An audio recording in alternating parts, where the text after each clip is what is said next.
your time has come.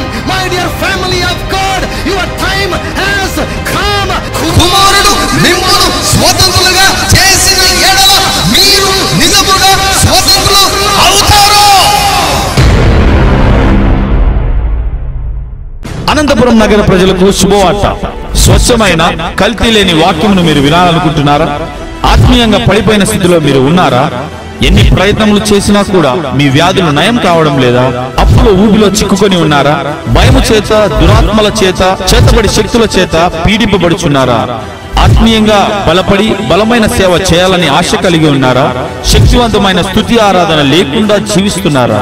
అయితే మీ కొరకే దేవుని చేత పిలువబడి, దేవుని చేత అభిషేకించబడి, దేవుని చేత పంపబడిన దైవజనులు, టీవీ ప్రసంగికులు reverend doctor Daniel R Jayant గారు అనంతపురం నగరంలో ప్రతి ఆదివారం సాయంత్రం 6 గంటలకు ఆరాధనను ప్రారంభించారు. గనుక ఈ ఆరాధనలో పాల్గొని యేసు ప్రభు ద్వారా అత్యధికమైన దీవెనలు పొందుకొనండి. స్థలము Siddhartha function hall, police complex, arts college ఎదురుగా, అనంతపురం. మా ఫోన్ నంబర్స్ 9440040031 మరియు నంబర్ 9440040041. నిజమైన స్వాతంత్రమును ఈ మా యొక్క టీవీ కార్యక్రమమును వీక్షిస్తున్నటువంటి ప్రియులైన వారికి అందరికీ మరి ఒకసారి ప్రభు అయిన యేసుక్రీస్తు వారి యొక్క నామములో శుభములు తెలుపుచు ఆహ్వానమును పలుకుచున్నాను. హల్లెలూయా. క్రీస్తునందు ప్రియులారా, దేవుని యొక్క సంకల్పం అంతటిని కూడా మీకు బహు స్పష్టంగా, బహు తేటగా అనేక మాసముల నుంచి నేను వివరిస్తూ ఉన్నాను. అనేకులు తమ యొక్క జీవితములలో దేవుని యొక్క చిత్తమును గురించి వారు వెలిగించబడుతున్నారని మాకు తెలియజేస్తున్నారు. దాన్ని బట్టి దేవుని నామమును మేము ఎంతగానో స్తుతిస్తూ ఉన్నాం. హల్లెలూయా. ఎప్పుడైతే దేవుని యొక్క చిత్తమును గురించి మనం తెలుసుకుంటామో అప్పుడే మన యొక్క మనసు రూపాంతరం చెందడం ప్రారంభమవుతుంది. హల్లెలూయా. సో కాబట్టి మనం రక్షించబడిన తరువాత దేవుని యొక్క చిత్తమును గురించి ప్రతి విషయంలో దేవుని యొక్క చిత్తం ఏమైనదో మనం తెలుసుకొనవలసినటువంటి బాధ్యతను దేవుడు మనకిచ్చాడు. దేవుడు తన వాక్యమునిచ్చాడు. ఆ వాక్యాన్ని వివరించుట కొరకై పరిశుద్ధాత్మనిచ్చాడు. మంచి బోధించే అభిషేకం కలిగినటువంటి బోధకులనిచ్చాడు. సో కాబట్టి మన బాధ్యత ఏమిటంటే దేవుని యొక్క సంకల్పం అంతటిని కూడా మనం స్పష్టంగా మనం తెలుసుకోవాలి. హల్లెలూయా. సో ఆత్మీయంగా దేవుని యొక్క సంకల్పం ఏమిటి, మానసికంగా దేవుని యొక్క సంకల్పం ఏమిటి, దేహపరంగా దేవుని యొక్క సంకల్పం ఏమిటి అన్నటువంటి విషయములను మీకు బహు వివరంగా నేను తెలియజేస్తూ వస్తూ ఉన్నాను. పునాది అంటే ఏమిటో తెలుసా? వాక్య ప్రత్యక్షతయే. దేవుని యొక్క వాక్యంలో వ్రాయబడింది, నీ వాక్యం వెల్లడుకుట తోడనే వెలుగు కలుగును, అది తెలివి లేని వారికి తెలివిని దయచేయను. హల్లెలూయా. ఈనాడు మనకు కావాల్సింది ఏమిటో తెలుసా? వాక్య ప్రత్యక్షతలు కావాలి. దేవుని యొక్క వాక్యము మనకు సరిగా అర్థం కావాలి. దేవుని యొక్క వాక్యము సరిగా మనకు ఎప్పుడైతే అర్థమవుతుందో అప్పుడే మన జీవితాలు ఎన్నటెన్నటికీ కూడా మార్చబడతాయి. హల్లెలూయా. క్రీస్తునందు ప్రియులారా, దేహపరంగా ఫలించడం అంటే దైవికపరమైనటువంటి ఆరోగ్యాన్ని కలిగి జీవించడం అని గడిచినటువంటి ఎపిసోడ్లో నేను చెప్పాను. దేవుని నుండి దైవికపరమైన ఆరోగ్యాన్ని పొందకుండా మరి అడ్డుకునేది మన యొక్క సిద్ధాంతాలు, మన యొక్క మనస్సు, మన యొక్క మనస్తత్వము అని మీకు తెలియజేస్తూ వచ్చాను. నీవేమి నమ్ముతావో అది నీవు ఆరోగ్యాన్ని అనుభవించగలవా, లేకపోతే నువ్వు అనారోగ్యంలో అదే రీతిగా నిలబడిపోగలవా అని నిర్ణయించేది ఏమిటో తెలుసా? నీ నమ్మకము. కాబట్టి ఈరోజు నీ ఆరోగ్యం గురించి నువ్వు ఏమని నమ్ముతున్నావు? చనిపోయేంత వరకు ఇదే అనారోగ్యంలో ఉంటానని నువ్వు అనుకుంటున్నావా? లేకపోతే ఖచ్చితంగా నేను బాగవుతాను అని నువ్వు అనుకుంటున్నావా? What are you thinking about your health? What are you thinking about your health? నీ యొక్క ఆరోగ్యం గురించి నువ్వేమనుకుంటున్నావు? అర్థమవుతుందా? నీ ఆరోగ్యం గురించి నువ్వేమనుకుంటున్నావు? What are you thinking? What are you believing about your health? చనిపోయేంత వరకు వ్యాధి లేకుండా జీవించగలను అని నువ్వు నమ్మగలుగుతున్నావా? లేకపోతే ఎటువంటి ఒక ప్రణాళిక లేకుండా, ఎటువంటి ఒక నమ్మకం లేకుండా రోగాలు వస్తే వచ్చినాయి, పోతే పోయినాయని నువ్వు అనుకుంటున్నావా? నీ యొక్క నమ్మకం ఏమిటి? What are you believing about your health? So కాబట్టి నీ నమ్మకం అనేటువంటిది చాలా ప్రాముఖ్యం. ఈనాడు చాలామంది క్రైస్తవులు తమ యొక్క దేహములలో దైవికపరమైనటువంటి ఆరోగ్యాన్ని అనుభవించకుండా ఉండుటకు కలిగినటువంటి అడ్డంకుల గురించి నేను తెలియజేస్తూ వస్తున్నాను. మొట్టమొదటి అడ్డంకి ఏమిటంటే దేవుడే నాకు ఈ రోగాన్ని ఇచ్చాడు అని కొంతమంది అనుకుంటున్నారు. రెండవ అడ్డంకి ఏమిటంటే ఒకవేళ నేను బాగా కావడం దేవుని యొక్క చిత్తమో కాదు అని కొంతమంది అనుకుంటున్నారు. మరొకరు అనుకుంటున్నారు నేను దేవుని మహిమ కొరకు నేను వ్యాధులను అనుభవిస్తున్నాను అని మరికొంతమంది అనుకుంటున్నారు. మరికొంతమంది త్రోఫిము రోగి అయి ఉన్నాడు కదా, కాబట్టి పౌలు త్రోఫిమును అదే రీతిగా వదిలిపెట్టి వెళ్ళిపోయాడు కదా. సో కాబట్టి దేవుని యొక్క చిత్తం కాదేమో, నేను బాగవడం దేవుని యొక్క చిత్తం కాదేమో అని కొంతమంది అనుకుంటూ ఉన్నారు. మరికొంతమంది కొంచెం ఓవర్ స్పిరిచువల్గా ఆలోచించి పౌలు గారికి విశేషమైన ప్రత్యక్షతలు ఉన్నాయి, దర్శనాలు వచ్చాయంట, కాబట్టి నాకు కూడా దర్శనాలు వస్తాయి, నేను కూడా ప్రవచనాలు చెబుతాను, నేను ప్రార్థన చేస్తే రోగస్తులు బాగవుతారు, నేను ప్రార్థన చేస్తే అద్భుతాలు జరుగుతాయి, కాబట్టి నాకు కూడా పౌలుకులాగా నాకు కూడా ఒక ముళ్ళు ఉంది, పౌలుకు ఒక వ్యాధి ఉన్నది, పౌలు ఆ వ్యాధిని పోగొట్టమని దేవుని అడిగాడు, దేవుడు నేను పోగొట్టను అన్నాడు, నేను చాలా కృపనిచ్చాను పౌలు, ఇక కృప చాలు, నేను చాలా కృపనిచ్చాను పౌలు, ఇక కృప చాలు అని అన్నాడు, ఇక నేను ఇంకా స్వస్థపరచను నిన్ను అని ప్రభువు చెప్పాడు. ప్రభు స్వస్థపరిచేదానికి ఒప్పుకోలేదు, అంగీకరించలేదు. సో నా జీవితంలో కూడా అంతే అని కొంతమంది నమ్ముచూ ఉన్నారు. గడిచినటువంటి వారంలో మీకు బహు తేటగా స్పష్టంగా వాక్యాన్ని వివరించి మీకు చూపించాను. అర్థమవుతుందా ప్రియులారా? శరీరంలో ముళ్ళు అంటే శరీరంలో ఏదో జబ్బు ఉందన్నటువంటిది కాదు. శరీరంలో ముళ్ళు అంటే ఏమిటో తెలుసుకోవాలంటే దేవుని యొక్క వాక్యానికి దేవుని యొక్క వాక్యమే అర్థము చెప్పాలి. హల్లెలూయా. సో కాబట్టి మీకు సంఖ్యాకాండంలో మీకు చూపించాను, యెహోషువ గ్రంథంలో మీకు చూపించాను, మనుషుల గురించి దేవుడు ముళ్ళులాగా సంబోధిస్తున్నాడు. వారి దేహాల్లో రోగములు కానీ కాదు, వారి దేహాల్లో రోగములని కాదు, ఇశ్రాయేలుల దేహాల్లో రోగాలు ఉన్నాయని కాదు, మనుషులు మీకు ముళ్ళుగా ఉంటారు. మనం మామూలుగా చెబుతుంటాను కదండి, పక్కలో బల్లెంలాగా ఉన్నాడని. అంటే అర్థం ఏమిటి? శరీరంలో నీకు జబ్బు ఉందని అర్థమా? కంట్లో నలుసులాగా పలాని వ్యక్తి నాకు కంట్లో నలుసులాగా ఉన్నాడంటే నీ కంట్లో సమస్య ఉందని అర్థమా? కాదు ప్రియులారా. మరి ఈ వాక్యాన్ని ఎందుకు పొరపాటుగా చాలామంది అర్థం చేసుకుంటున్నారు? తప్పుడు బోధ వల్ల, తప్పుడు అవగాహన వల్ల. ఇంకా ఖచ్చితంగా చెప్పాలంటే సాతాను రోగాలలో అనేకులను బంధించాలని అనుకున్నాడు కాబట్టి ఈ తప్పుడు సిద్ధాంతాన్ని నమ్మేటట్టు వాడు చేశాడు. యేసుక్రీస్తు నామములో సత్యం ప్రకటించబడుతూ ఉండగా నీ యొక్క మనోనేత్రములు వెలిగించబడునగాక, లేఖనములను అర్థం చేసుకున్నట్లు ప్రభువైన యేసుక్రీస్తు వారు నీ యొక్క మనోనేత్రములను ఇప్పుడే తెరచునుగాక. శరీరంలో ముళ్ళు అన్నటువంటిది మనుషులకు సూచన. శరీరంలో ముళ్ళు అన్నటువంటి దాన్ని పౌలు గారు బహు స్పష్టంగా వ్రాశారు. సాతాను దూతగా నియమించబడను. ఎవరు నియమించారు? దేవుడు నియమిస్తాడండి. దేవునికి దయ్యములు అవసరమా అండి? దేవుడు పని జరిగించుకోవాలంటే దయ్యములు అవసరమా దేవునికి? దేవుడు నియమించాడు. ఈ భూమి పైన దేవుడిగా చలామణి అవుతున్నటువంటి సాతానుగాడు ఒక దూతను నియమించాడు. ఎందుకు? వాని రాజ్యానికి నష్టం జరుగుతుంది, ఊరు నష్టం జరుగుతుంది, దేశంలో నష్టం జరుగుతుంది. అందుకే పౌలు నిమిత్తము ఒక దూతను కూడా నియమించేశాడు, పర్మనెంట్గా నియమించేశాడు. సో ముళ్ళు అంటే సాతాను. పౌలు గారు బహు స్పష్టంగా చెప్పారు, మనం పోరాడునది శరీరులతో కాదు. పాత నిబంధనలో మనుషులను చూశారు, క్రొత్త నిబంధనలో పౌలు ఇంకా కాస్త లోతుగా చూశాడు, ఇంకా కాస్త దూరంగా చూశాడు, ఇంకా కాస్త ఆత్మీయ నేత్రాలతో చూశాడు. చూసేమంటున్నాడు, ఇది సాతాను దూత. మనుషులను చూడడం లేదు పౌలు గారు మనుషులను చూడడం లేదు. యాక్చువల్గా పౌలు గారికి వచ్చిన శ్రమలన్నీ ఏమిటో తెలుసా? మనుషుల ద్వారా వచ్చిన శ్రమలు. సో ముందు అధ్యాయంలోనే ఈ యొక్క సాతాను దూత ఏమేం చేశాడో బహు స్పష్టంగా వ్రాశాడు. ఆ భాగాన్ని మీకు చదివి నేను వినిపిస్తాను. కొరింథీయులకు రాసినటువంటి 2వ పత్రిక 11వ అధ్యాయము 23వ వచనం. వారు క్రీస్తు పరిచారకుల వెర్రివాని వలె మాట్లాడుచున్నాను, నేనును మరి ఎక్కువగా క్రీస్తు పరిచారకుడను, మరి విశేషముగా ప్రయాసపడి తిని, మరి అనేక పర్యాయములు చెరసాలలో ఉంటిని, అపరిమితముగా దెబ్బలు తింటిని, అనేక మారులు ప్రాణాపాయములలో ఉంటిని, యూదుల చేత 5 మారులు ఒకటి తక్కువ 40 దెబ్బలు తింటిని, 3 మారు బెత్తములతో కొట్టబడి తిని, ఒకసారి రాళ్లతో కొట్టబడి తిని, 3 మారు ఓడ పగిలి శ్రమపడి తిని, ఒక రాత్రింబగలు సముద్రంలో గడిపి తిని, అనేక పర్యాయములు ప్రయాణములలోను, నదుల వలనైన ఆపదలలోను, దొంగల వలనైన ఆపదలలోను, నా స్వజనుల వలననైన ఆపదలలోను, అన్యజనుల వలననైన ఆపదలలోను, పట్టణములు ఆపదలోను, అరణ్యములు ఆపదలలోను, సముద్రములు ఆపదలలోను, కపట సహోదరుల వలని ఆపదలలోనూ ఉంటిని, ప్రయాసతోను కష్టములతోను, తరచుగా జాగరణములతోను, ఆకలి దప్పులతోను, తరచుగా ఉపవాసములతోను, చలితోను, దిగంబరత్వముతోను ఉంటిని, ఇంకను చెప్పవలసినవి అనేకములు ఉన్నవి. ప్రియులారా, ఇవే శ్రమలు. పౌలు గారి శ్రమలు ఏమిటంటే ఇవి. సాతాను ఏం చేశాడు?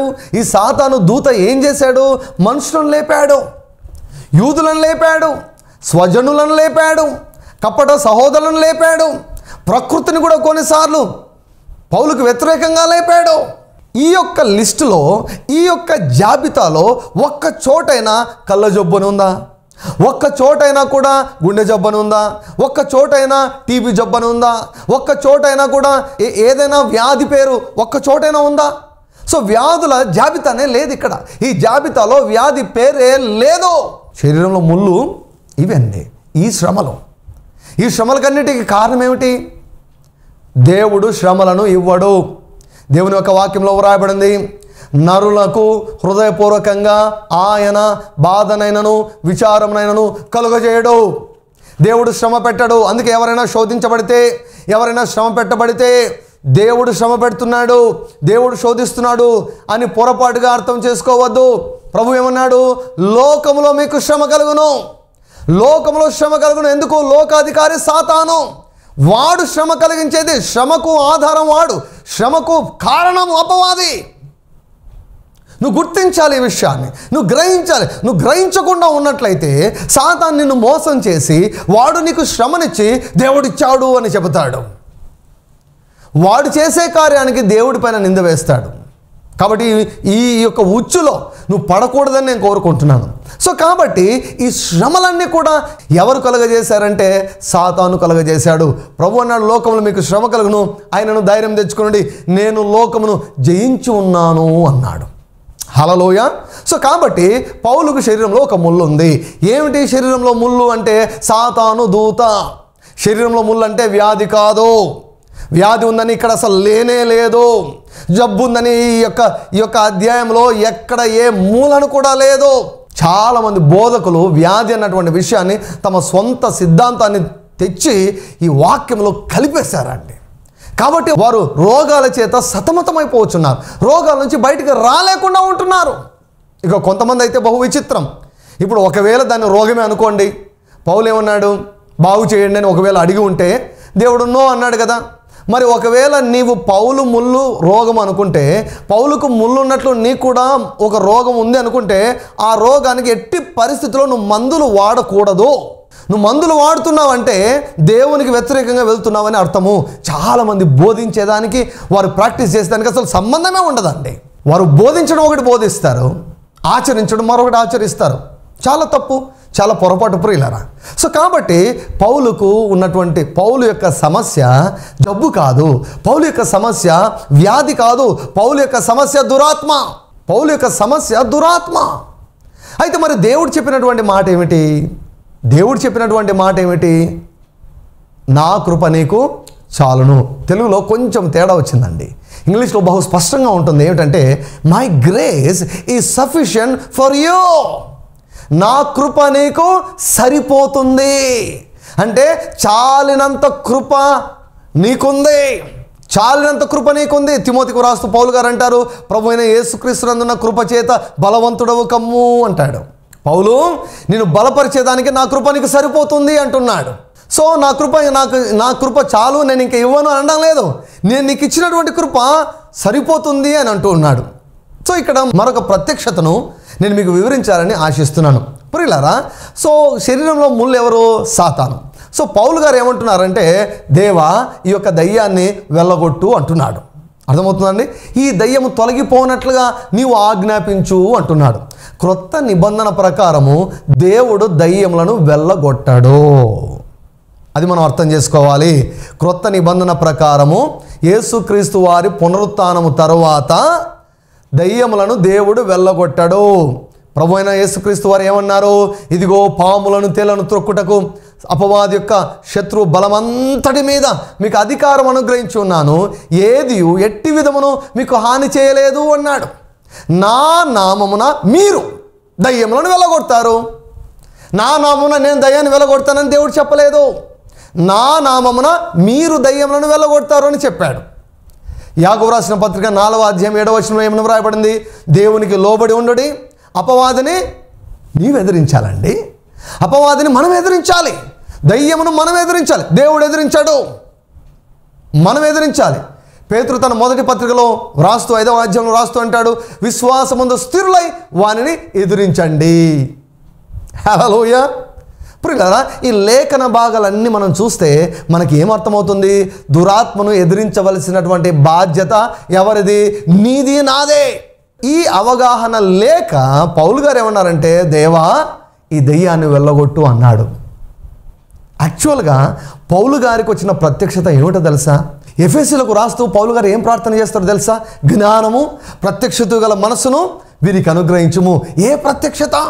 ఎఫెసీయులకు రాసినటువంటి పత్రిక 1వ అధ్యాయం 2వ అధ్యాయంలో మనం స్పష్టంగా మనం చూసినట్లయితే దేవుడు విశ్వాసికి ఇచ్చినటువంటి అధికారం గురించి అక్కడ ప్రత్యక్షతను వ్రాస్తున్నాడు. సో పౌలు గారికి వచ్చినటువంటి ప్రత్యక్షత ఏమిటి? విశ్వాసికి కలిగినటువంటి అధికారం. ఎవరిపైన అధికారము? ప్రధానులపైన, ప్రభుత్వాలపైన, దూతలపైన, అధికారులపైన, దురాత్మలపైన, ఆకాశ మండలమందు ఉన్నటువంటి దురాత్మల సమూహములపైన విశ్వాసులకు అధికారం ఉన్నది అన్నటువంటి సత్యము, మర్మము, ప్రత్యక్షత పౌలుకు బయలుపరచబడింది. దేవుడు ఏమంటున్నా అంటే, పౌలు ఈ ప్రత్యక్షత నీకు వచ్చింది కదా, నీకు అధికారం ఉంది కదా, నా కృపను బట్టి నీకు అధికారాన్ని ఇచ్చాను, నీకు అధికారాన్ని ఇచ్చాను. ఇప్పుడు నీవు చేయవలసినటువంటి పని ఏమిటి అంటే, నేను నీకు ఇచ్చినటువంటి అధికారమును ఉపయోగించుకొని నా నామమున వాని గెలువు, నా నామమున వాని తొక్కేసాయి, నా నామమున వానిని బంధించు.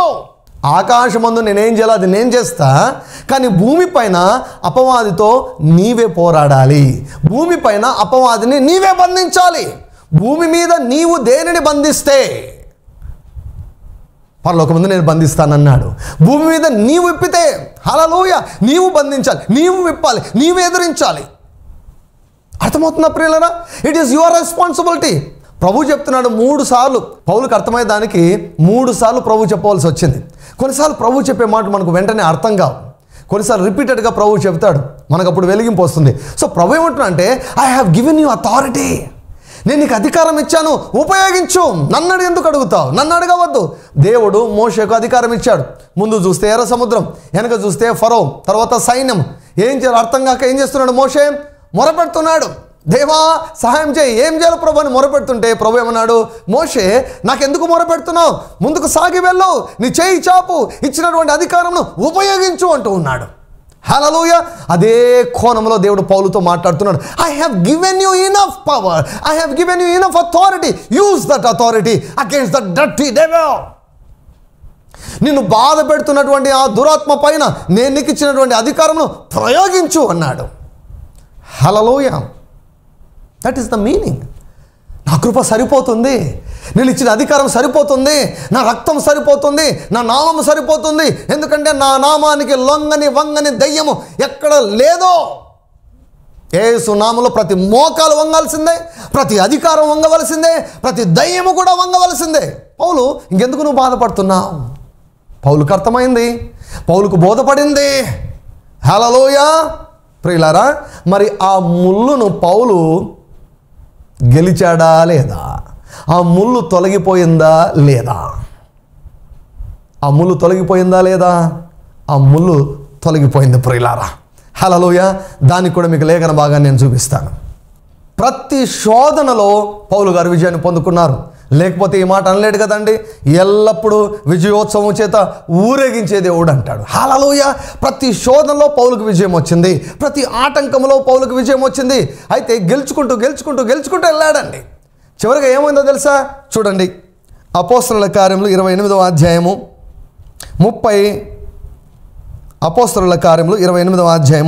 30 వచనాలు. పౌలు 2 సంవత్సరములు పూర్తిగా తన అద్దె ఇంట కాపురం ఉండి తన యొద్దకు వచ్చి వారిని అందరినీ సన్మానించి ఏ ఆటంకము లేక పూర్ణ ధైర్యముతో దేవుని రాజ్యమును గూర్చి ప్రకటించుచు ప్రభువైన యేసుక్రీస్తును గూర్చిన సంగతులు బోధించుచు ఉండెను. ఏ ఆటంకము లేక వెళ్ళిపోయింది ఆటంకం. హల్లెలూయా. సాతాను యేసయ్యను శోధించాడు. 40 దినాల ఉపవాస ప్రార్థనలో సాతాను యేసయ్యను శోధించాడు. వాడు శోధనలు ముగించిన తర్వాత వాక్యంలో వ్రాయబడింది, ఇక ఈ మనిషి నేను జయించలేను. ఎన్ని వాక్యంలో వ్రాయబడి ఉంటుంది? వాడు ప్రతి శోధనను ముగించాడంట. ప్రతి విధమైనటువంటి శోధనను యేసు ప్రభు పైన ప్రయోగించాడు. ప్రతి విధమైన శోధన ప్రయోగించాడు. వాడు గెలవలేదు, యేసయ్య గెలిచాడు. హల్లెలూయా. యేసయ్య గెలిచాడండి. యేసయ్య గెలిచాడు కాబట్టి సాతానుకు ఏమని బోధపడింది? నా టైం అంతా వేస్ట్ అయిపోతుంది, నేను గెలిచే పరిస్థితిలో లేను, ఈయన ప్రతి శోధన గెలిచాడు అని అపవాది కొంతకాలము ఆయనను విడిచిపెట్టి వెళ్ళిపోయాను. హల్లెలూయా. మళ్ళీ ఎప్పుడో కనిపించాడండి వాడు. అదే రీతిగా పౌలు జీవితంలో వాడు చేయని ప్రయత్నం అంటూ లేదు. యూదులను లేపాడు, ప్రతి ఊరిలో ప్రజలను లేపాడు, స్వజనులను లేపాడు, స్వంత సహోదరులను లేపాడు, కపట సహోదరులను లేపాడు, అన్నీ ప్రయోగించాడు. ఎన్ని ప్రయోగించినా కూడా పౌలు మాత్రం ప్రతి సమస్యను కూడా గెలుస్తూనే వస్తూ ఉన్నాడు. ప్రతి సమస్యను గెలుస్తూ వస్తున్నాడు, ప్రతి ఆటంకాన్ని గెలుస్తూ వస్తున్నాడు. హల్లెలూయా. మన రక్తం ఎటువంటిదో తెలుసా ప్రియులారా? దేవుని యొక్క వాక్యంలో వ్రాయబడింది, ఐగుప్తీయులు ఇశ్రాయేలులను శ్రమ పెట్టిన కొలది వారు మిగుల ప్రబలమై వ్యాపించిరని వ్రాయబడింది. సాతాను ఒకవేళ శోధిస్తే, సాతాను ఆటంకాలు కలుగజేస్తే మనం ఇంకా ప్రబలమై వ్యాపిస్తాం. వేరు తన్ని మీదికి ఎదిగి ఫలించే జాతి మనది. హల్లెలూయా. సమస్య వచ్చే ఏడ్చే జాతి కాదండి మనది.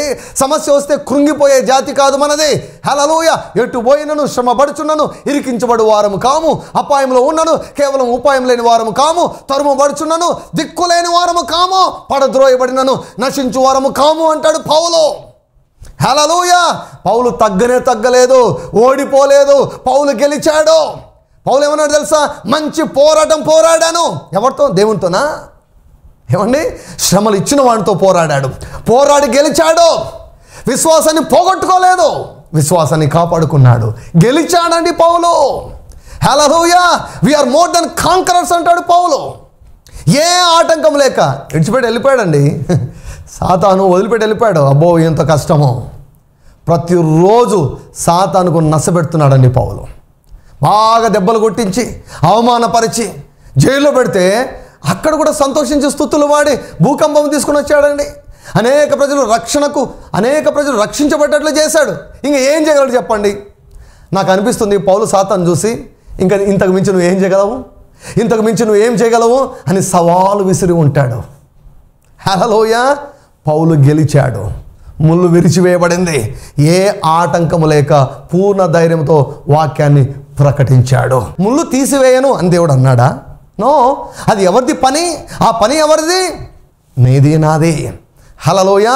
దయ్యాన్ని ఎదిరించవలసినటువంటి పని ఎవరిది? నీది నాది. కొంతమంది ప్రార్థన చేస్తారండి, చాలా విచిత్రం అనిపిస్తుంది. దేవా ఈ దురాత్మను బంధించు ప్రభువా. ఆ ప్రార్థన కనీసం పైకప్పు కూడా దాటి వెళ్ళదు. ఎందుకంటే అది వాక్యానుసారం కాదు.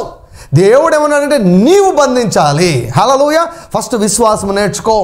పేతురు గారు రాస్తారు, విశ్వాసమందు స్థిరులై వారిని ఎదిరించండి అంటాడు. నువ్వు విశ్వాసమందు స్థిరులు కావాలి. First of all establish your self in the word of God. Establish your self in faith in the word of God. వారు గొర్రెపిల్ల రక్తమును బట్టి తమిచ్చిన సాక్ష్యమును బట్టి అపవాదిని జయించి ఉన్నారు.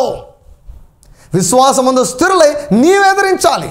అపవాదిని ఎదిరించుడి, అప్పుడు వాడి మీద నుంచి పారిపోను. అంటే అర్థం ఏమిటి? ఎదిరించకుంటే దేవుడు ఎదిరిస్తాడులే, దేవుని చిత్తమైతే ఎదిరిస్తాడు, లేకపోతే ఉంచుతాడులే అనుకుంటే ఆ దురాత్మ నీ ప్రక్కనే ఉంటుంది. ప్రక్కలో బల్లెంలాగా ఉంటాడు వాడు. ఆ దురాత్మ నీ ప్రక్కలోనే ఉంటాడు. నువ్వు ఎక్కడికి వెళ్ళినా వెంటాడుతూ ఉంటాడు.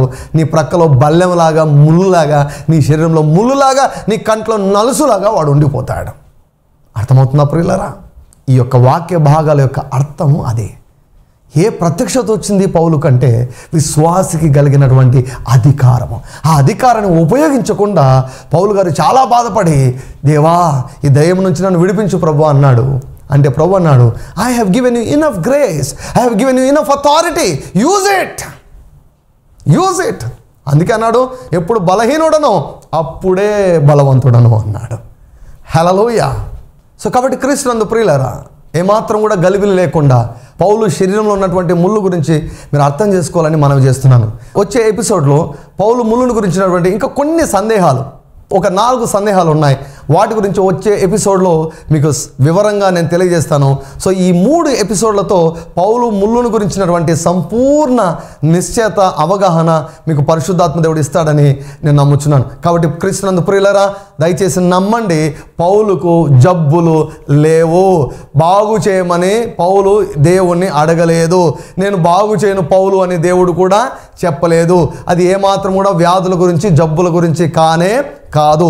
కాబట్టి పౌలుకు వ్యాధి ఉన్నట్టు, పౌలుకు ముళ్ళు ఉన్నట్టు నాకు కూడా ముళ్ళు ఉంది అని నువ్వు అనుకుంటున్నట్లయితే దయచేసి పొరపాటు. ఆ యొక్క అభిప్రాయమును, ఆ యొక్క సిద్ధాంతమును వదిలిపెట్టమని నేను మనవి చేస్తున్నాను. దేవుని యొక్క వాక్యమును హత్తుకోనండి, అబద్ధాన్ని నమ్మవద్దు, సత్యమును నమ్మండి. ఎప్పుడైతే మీరు సత్యమును నమ్ముతారో అప్పుడు సత్యం మిమ్మల్ని స్వతంత్రులుగా చేస్తుంది. హల్లెలూయా. ఒకవేళ నీ దేహంలో అనారోగ్యం ఏదైనా ఉన్నట్లయితే ఆ చోట నీ చేతిని మీరు ఉంచుకోవాలని నేను మనవి చేస్తున్నాను. నేను ప్రార్థన చేయబోతున్నాను ప్రియులారా. నేను ప్రార్థన చేస్తూ ఉండగా దేవుడు తన ఆత్మ చేత, తన శక్తి చేత నీవు విశ్వాసంతో ఎక్కడ చేయి ఉంచుకున్నావో ఆ యొక్క స్థలమును దేవుడు తన అభిషేకంతో తాకబోతున్నాడు. హల్లెలూయా.